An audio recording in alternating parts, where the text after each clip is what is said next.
disruptive. Yeah, I'd like to introduce Rob Hordijk. God, how should I say it? I've been pronouncing this man's name wrong for about 7 years. How should I say it? Rob Hordijk. Rob Hordijk.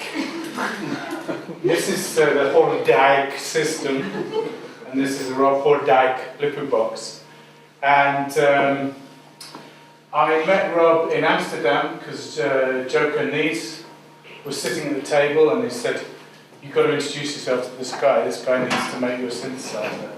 So I introduced myself, and the outcome of that was that I think 6 weeks later Rob sent me this, the Blipper box, and I was really wondering why on earth I was messing about with modular synthesizers at the time. I was really getting a bit sick of it, and I was thinking about selling my system.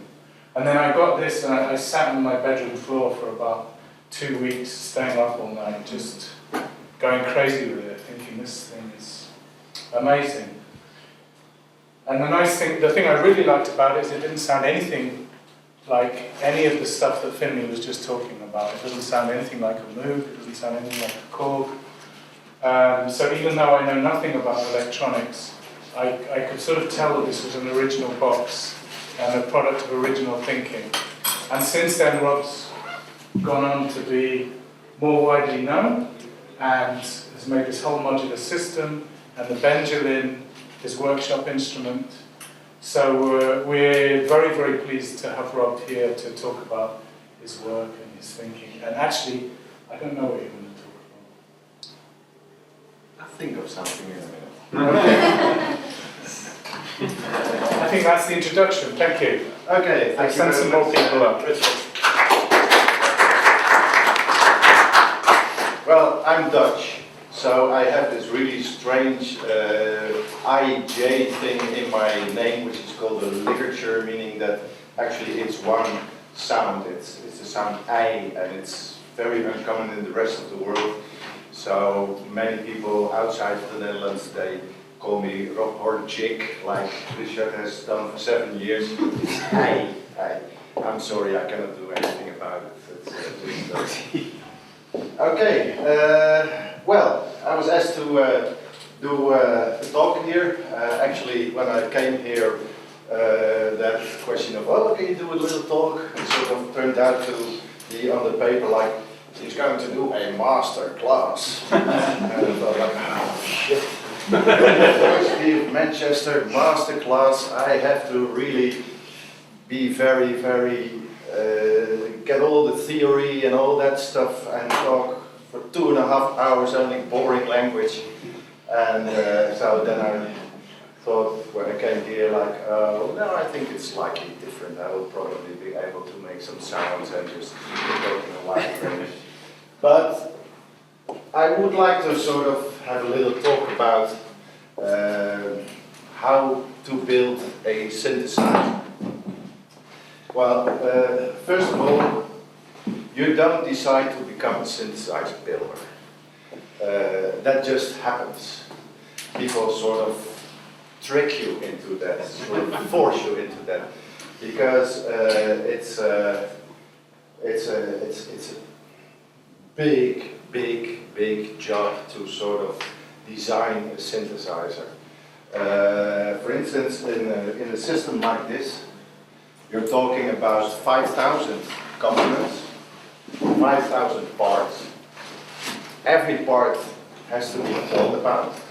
Every part has to be in the right place. And you're all on your own. And if you sort of take a little example of like an average car has like 22,000 parts, but there is like 150 guys thinking about it for 3 years, you know, and then, well, this is a quarter of the thing. Hey, you have to do that all by yourself, and preferably the people that want to have this stuff would like you to do that in maybe like 2 or 3 weeks or something. So, you know, but so if you decide, hey, let's become a synthesizer builder, well, I think it will take you a couple of years before you could say to yourself, okay, now I think I have started. So, of course, there is a history behind it.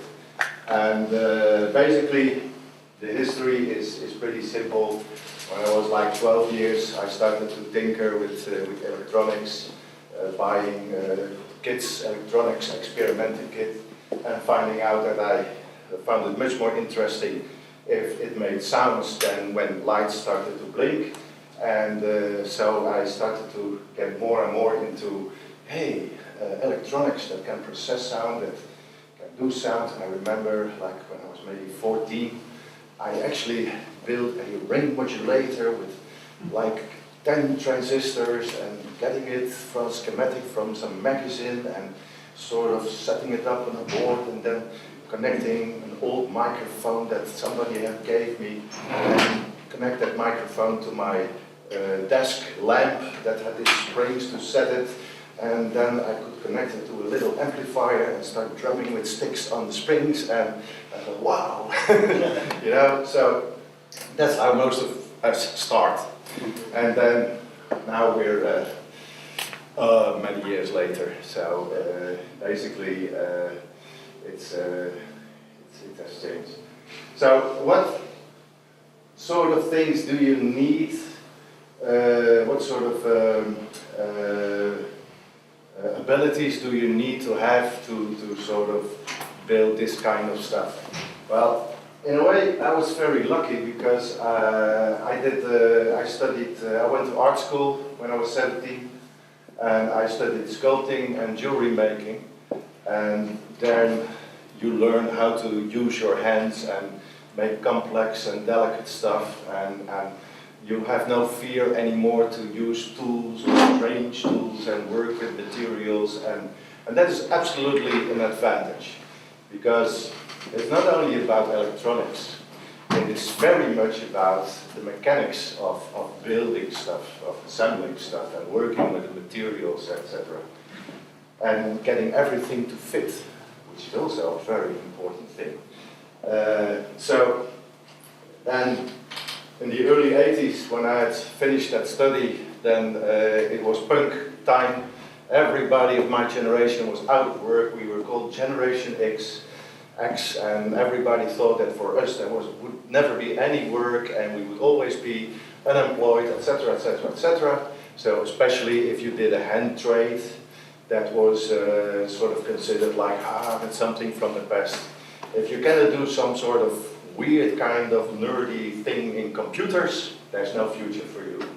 So I decided to enroll in a computer course and eventually got a degree in computer science, and became, in the 90s, I worked as a database designer and making data models for big companies, etc., etc., etc.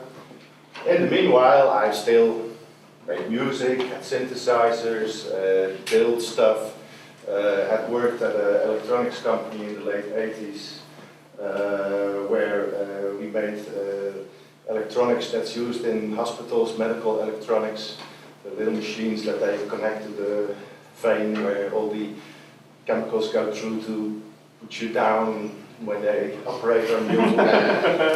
So the most important thing that I learned there is what you can get away with.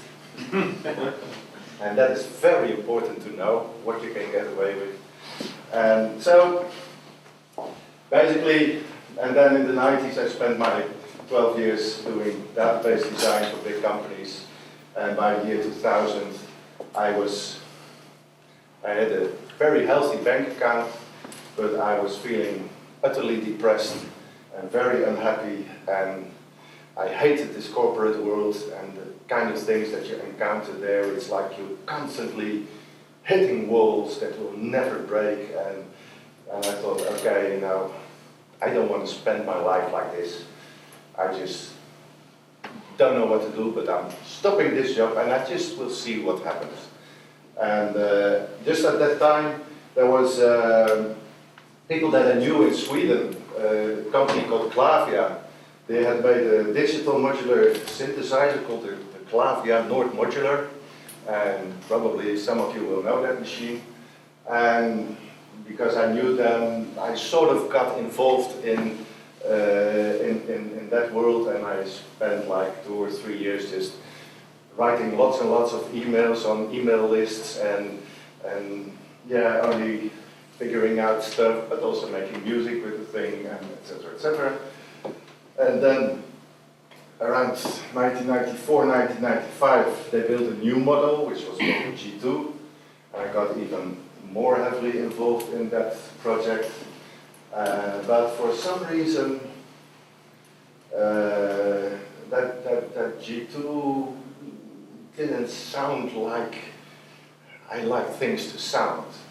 And although at that time I was totally into DSPs and digital electronics, there were a couple of things that I knew it should be possible to do, but it didn't really work when you implemented them with DSPs. So then I sort of started to breadboard stuff in analog ways, and suddenly these things actually worked when you did it with analog stuff. And well, everybody said that digital was superior to analog, and it was, and actually I believed that myself as well. Analog, why go back to analog? But then I really started to think about this, and basically I started to develop ideas that basically were already in my head, but I never really sort of put them into sort of like a thought system. So I developed a sort of a thought system that basically explained all this, and that you could use to predict things. And so, the stuff that you learn when you do databases for big companies, etc., etc., etc. So then eventually this came about.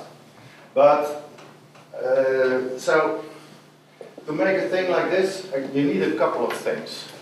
First of all, you need a concept. And basically a concept tells you what sort of technology you want to use. It says what the purpose of the thing will be, well, regrettably I have no good whiteboard, else I could make a list that works better. But basically a concept is very much like, it also includes economic things, materials, surveys, what is available, what is not available, costs, etc., etc., etc. And then sort of the concept also should sort of prove that something is actually producible. And when you find out that something is actually producible, then you can go to what you could call a functional design that in much more detail describes specific functions that you want. Like, I want an oscillator, but I don't want this type of oscillator, I want that type of oscillator, and I want filters to be like this or like that. I want the size to be sort of like this. I want to have things and certain looks. And one of the things that you see is that if you see all this as modules, they all have 8 knobs and they all have 10 connectors. Because that is basically part of the concept. A module has 8 knobs and 10 connectors, and then I'm going to figure out what can you do with 8 knobs and with 10 connectors. And it's interesting because it gives a nice sort of, where is the guy? Left brain kind of idea.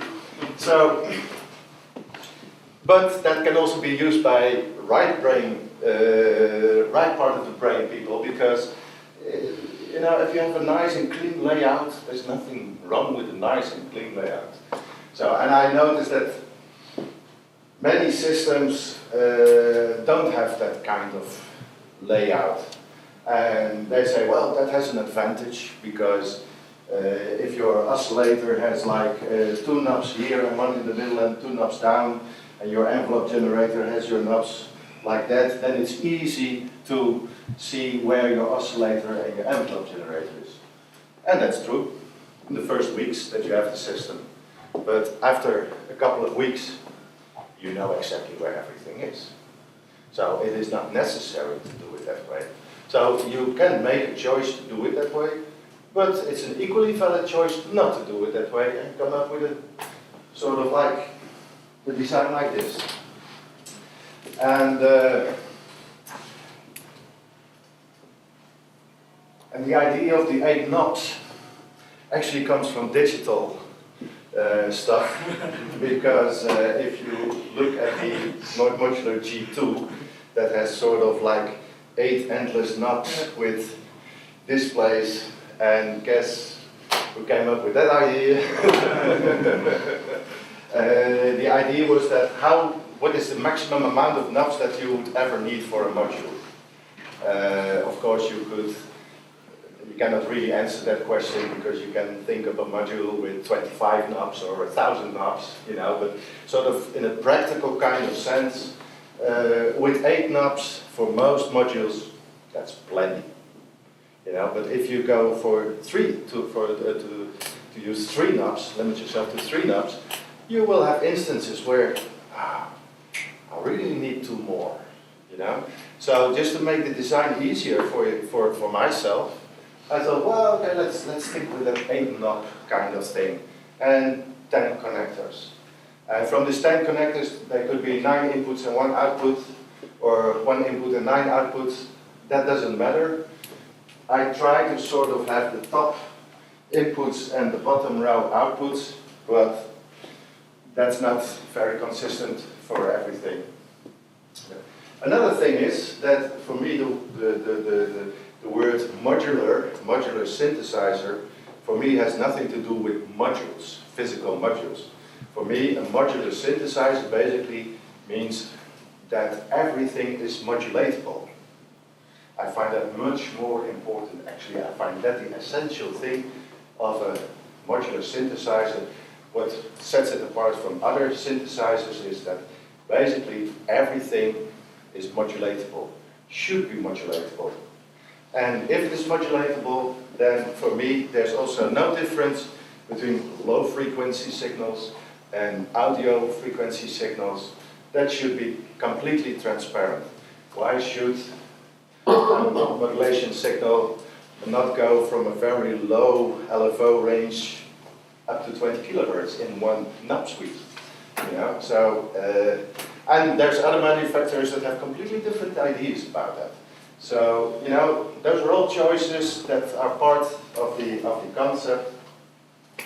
And then also, I had a terrible flu last week, and I'm still suffering very much, so I'm a little bit out of air. I hope you forgive me for that.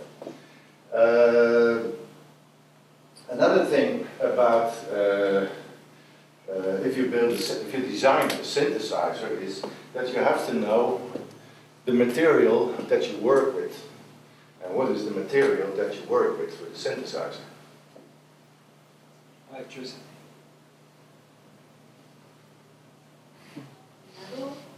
Sound? Mm-hmm. Sound. Yeah. We're sculpting sound. So the question is, what is sound? And so, because when you understand sound, then you can make something that works with sound. If you don't understand sound properly, then, well, you're a bit of doing a random job.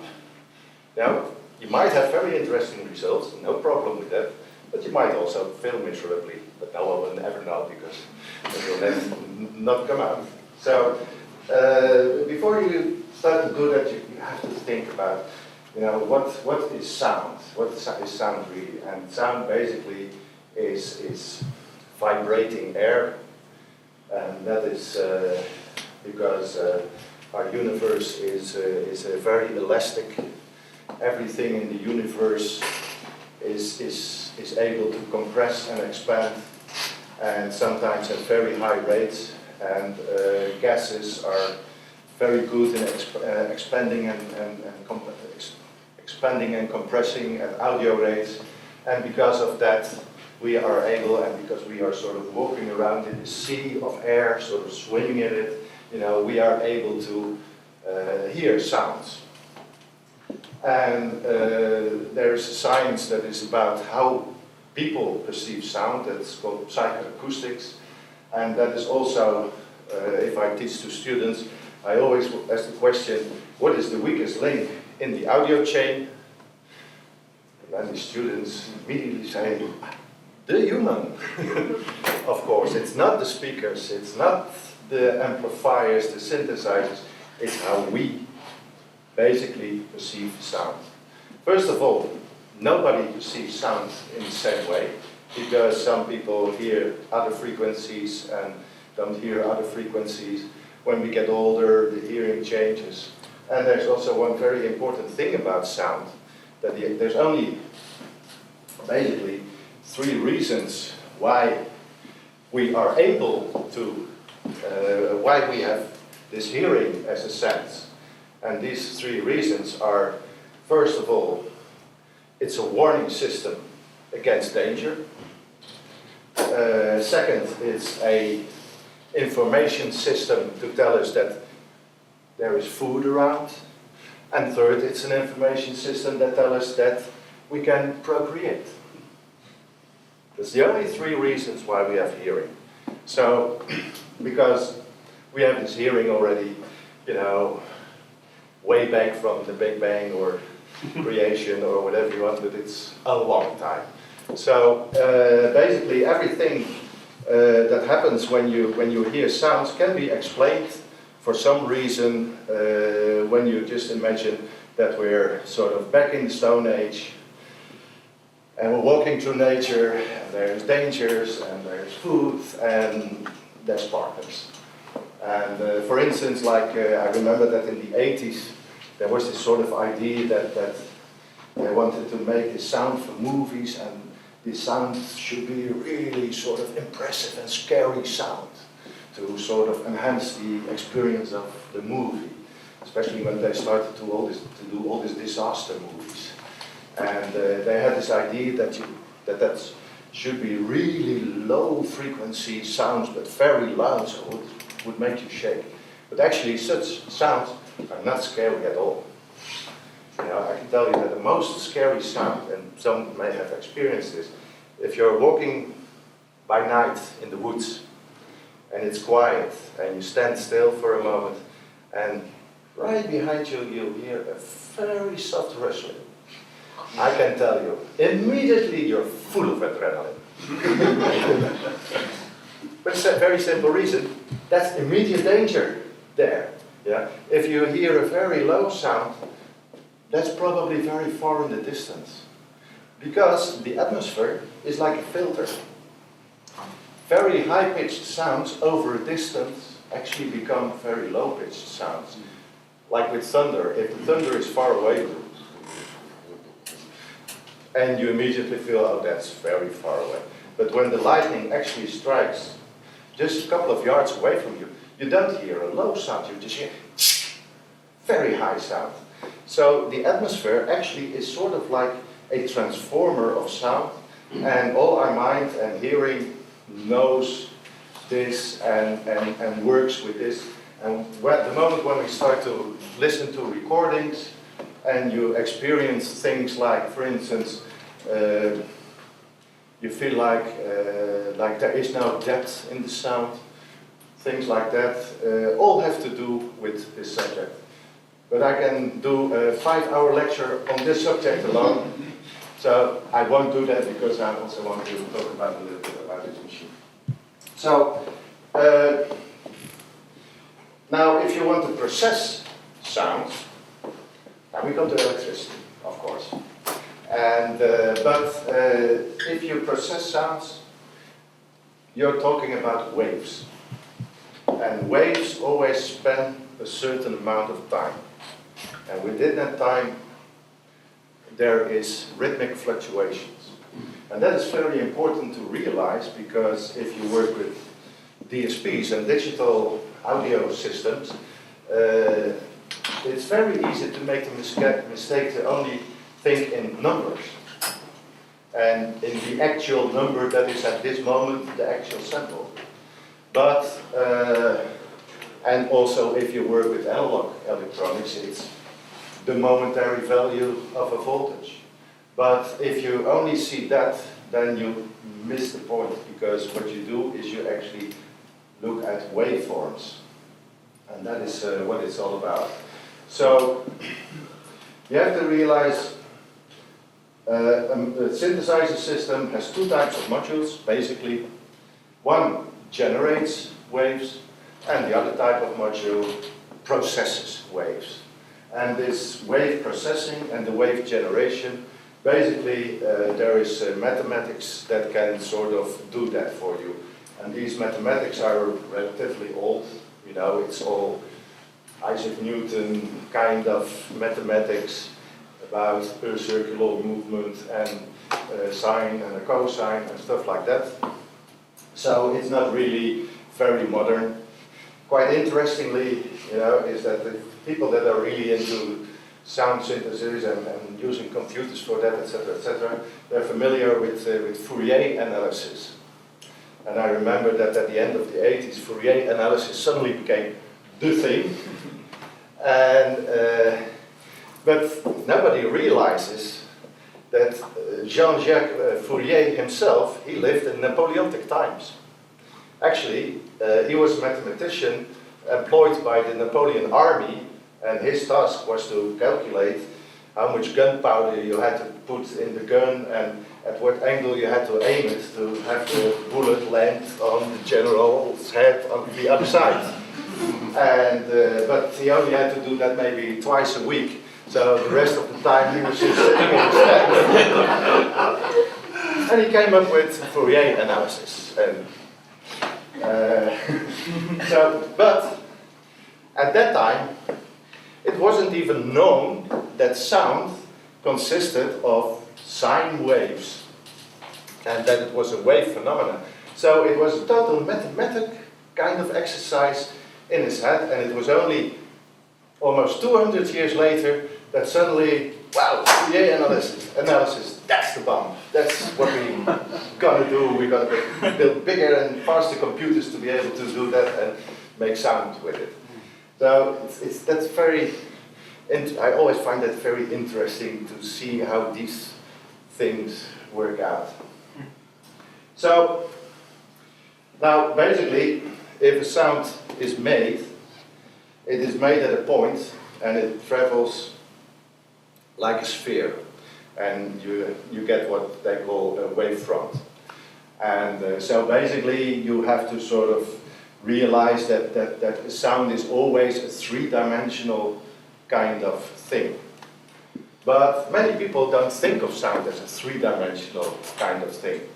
And that is because if here you make the sound, then you can put a microphone here, and that microphone makes a recording of the wavefront, and you can see that in 2 dimensions on your computer screen. So when you look at your sound files on your computer screen that are 2-dimensional, it seems so obvious that sound is 2-dimensional.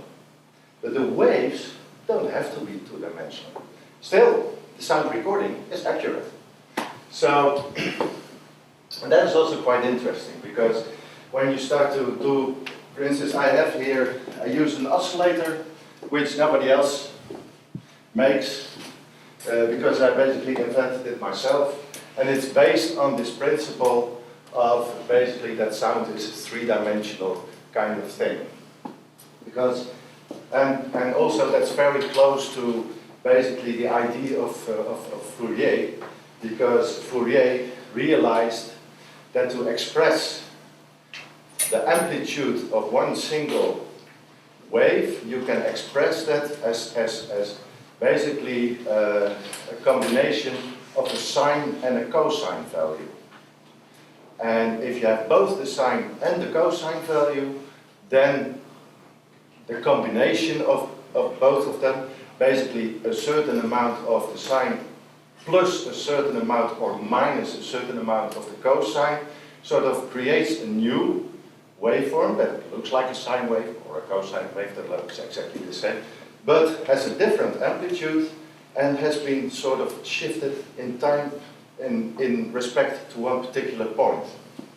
So now there is one wave in nature that is sort of exactly that kind of thing. And that is a wave that sort of travels like a corkscrew. And actually, if you have a wire and you have electricity going in one direction through the wire, you actually get a magnetic field that goes like a corkscrew. I remember vaguely from school that was Maxwell's second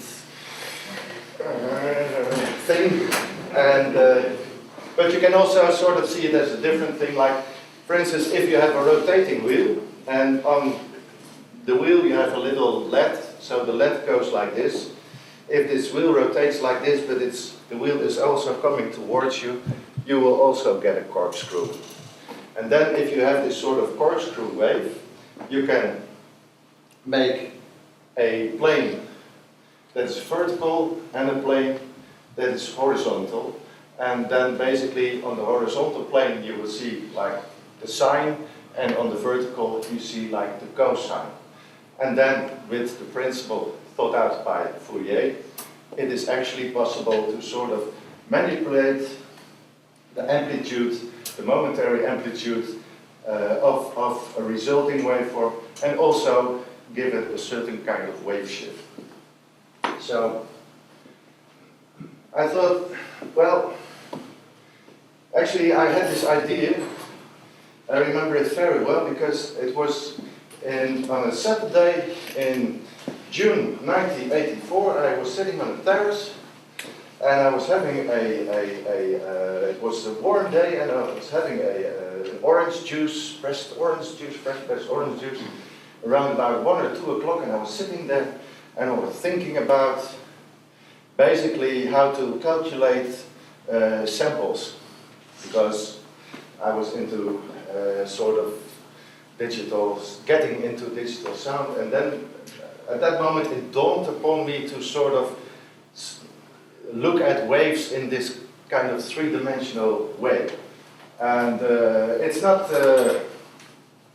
there's more devices that actually use these principles. For instance, the famous Harold Bode frequency shifter uses sines and cosines to sort of shift up signals by certain amounts, or shift them down in frequency, where basically you don't really, sort of like a pitch shifter, really transpose a whole note, but all partials get a fixed amount of hertz shift. So it sounds a little bit like a ring modulator.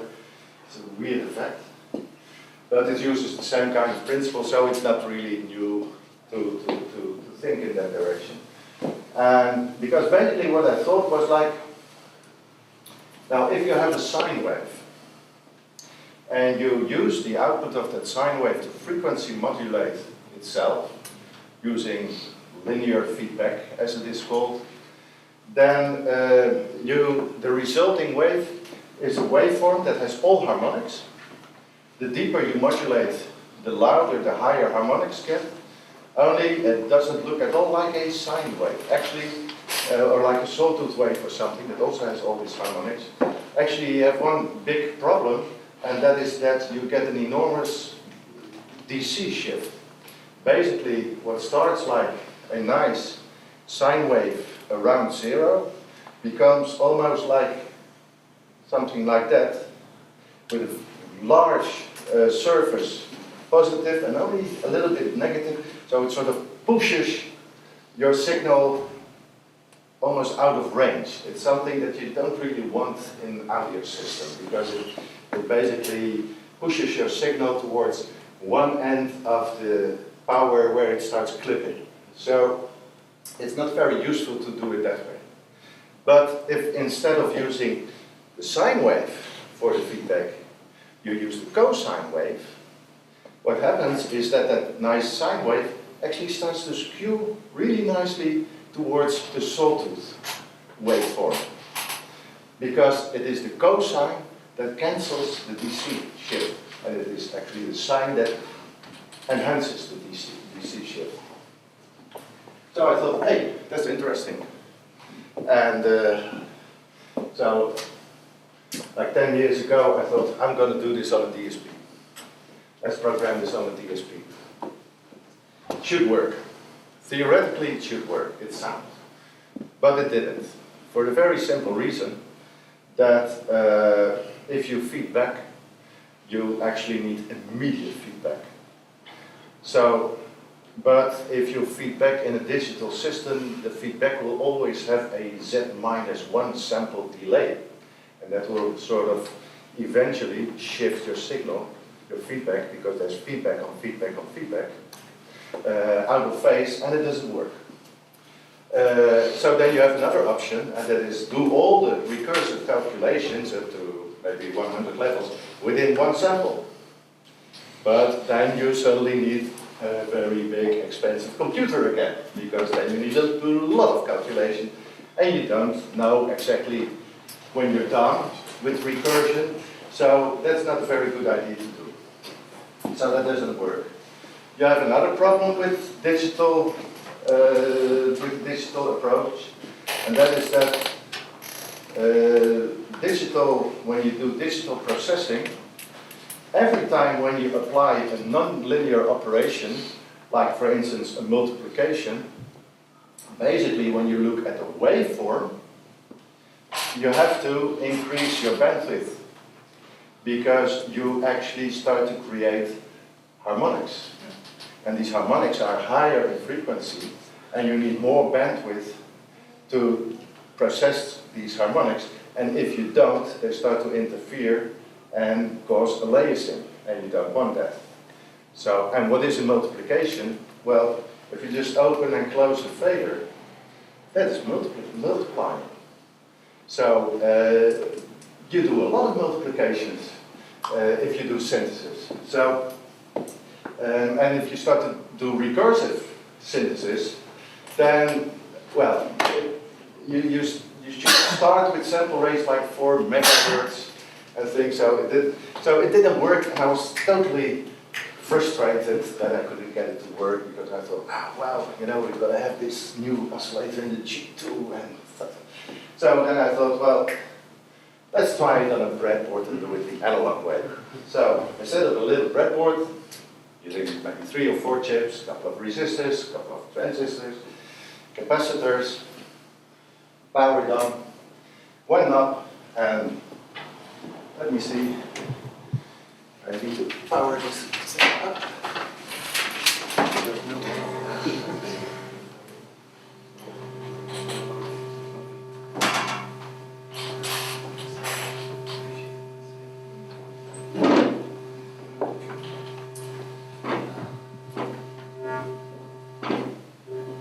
I have a lot of clipping on the input of the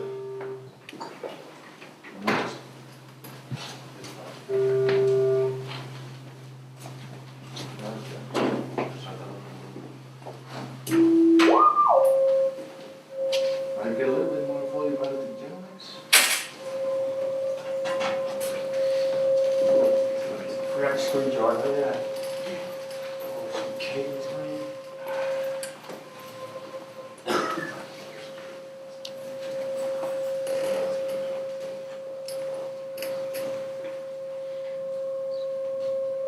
Yeah, but you have to go to town with distortion.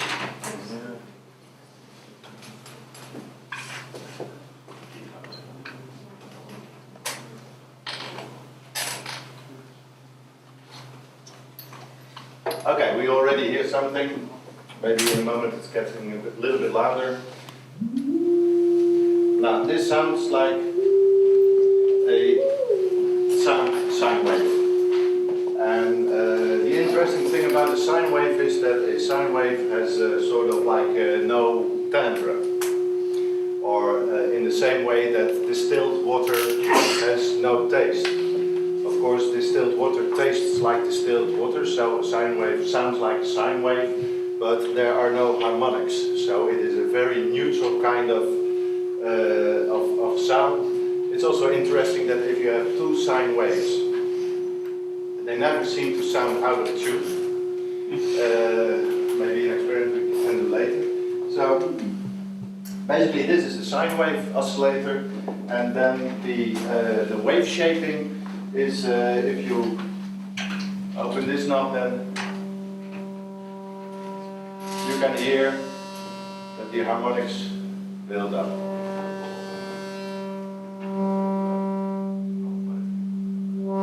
There's also a lot of noise coming from somewhere. So, and this was basically the effect that I was after. I couldn't get it digitally. Clips on the inputs. I think that's fine. Okay. So on the breadboard, it did exactly this, and it's a nice type of oscillator because you can get a very low sound. And it can go up to the range that, well, at least I cannot hear this anymore. So I think Chris, your dog maybe. Okay. And now it's important to realize that this is not like you have a sine wave and you have a sawtooth and you sort of crossfade between the sawtooth and the sine wave. Basically, you have the sine wave. From the sine wave, you generate the second harmonic. From the second harmonic, you generate the third harmonic. From the third, the fourth, etc., etc., etc. And basically, this knot defines exactly how far that will go. If you go the other side, it will actually invert the waveform. And but if you have this sine to sawtooth, it's also interesting to see if you can go from a sine to, say, a square wave, but a square wave only has the odd harmonics. Now, basically, if you do self-modulation with FM, I don't know, some people may have worked with DX7 synthesizers in the past, then you know that if you basically modulate a sine wave with another sine wave of the same frequency, you get this sawtooth spectre, but if you modulate it with a sine wave that is one octave up, you actually get the character of a square wave, the more hollow character of the square wave. Actually, that is happening here. So this sounds very much like a sort of a square wave. So the question is, okay, so I have a sine-cosine oscillator. I use the cos, I listen to the sine output, I use the cosine to feed it back to create a nice balanced around zero sawtooth spectre. And if I use a sine wave that is an octave above, I would get the odd harmonics. So how do I get an octave above?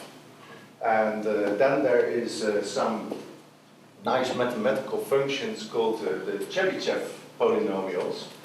And a Chebyshev polynomial basically allows you to transform a sine wave into a sine wave that is one octave above at the same amplitude, and but with a little bit of phase shift, but that's not important. Because if you imagine that if you multiply a sine wave with itself, now a sine wave, it starts at 0, then goes up to, let's say, 1, it falls back to 0, then it goes to -1 and comes back to 0 again. Now, 0 times 0 is 0. 1 times 1 is 1. 0 times 0 is 0 again, but -1 times -1 becomes +1. And then you go back to 0. And actually, if you take the function where you multiply a sine wave with itself, you actually get a sine wave that is twice the frequency, but it's half the amplitude, and it is shifted up in the positive range. So if you multiply also by 2, you compensate for half the amplitude. So but then it's between 0 and 2, but then if you subtract 1, minus 1, you get back between minus 1 and plus 1. So if you have 2 times sine minus 1, you have the first order Chebyshev polynomial. This guy also a long time ago figured out that there's also a similar function that then has a to the third that will create basically a sine wave that is 3 times higher in frequency, or 4 times higher, 5 times higher. So actually I tried to also do the 3 times higher and 4 times higher functions, but I found out that only having the second order polynomial, if you use that, then you already get a very good result for an oscillator. And if you try to do more, it doesn't add much more. So basically, if you, instead of feeding back that cosine wave, you feed back that 2 times the sine wave minus 1 in the linear FM feedback, you get the odd harmonic series. And the interesting thing is that you can do both at the same time. And if you do both at the same time,